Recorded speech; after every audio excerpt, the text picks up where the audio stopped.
صرف ایک بات کی وجہ سے پھانسی۔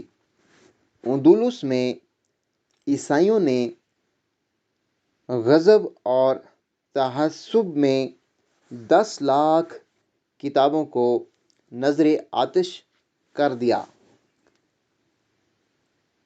اس زمانہ میں مسلمان دوسری قوموں سے اتنا زیادہ آگے تھے کہ مسلمان جب اسپین سے ملک بدر کیے گئے تو انہوں نے وہاں رصد گاہیں چھوڑیں جن کے ذریعہ وہ آسمانی اجرام کا مطالعہ کرتے تھے۔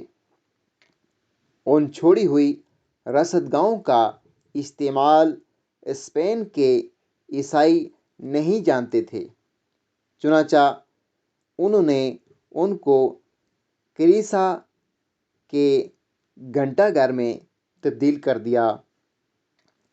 جس دور میں مسلمان پوری دنیا میں علم کی روشنی پھیلا رہے تھے، یورپ پر جہالت کے بادل چھائے ہوئے تھے۔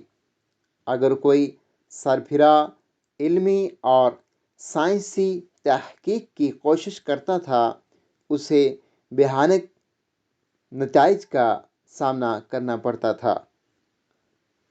سقراط کو اسی جرم میں زہر کا پیالہ پینا پڑا کہ وہ ایتھنز کے نوجوانوں میں آزادانہ غور و فکر کا مزاج بنا رہا تھا۔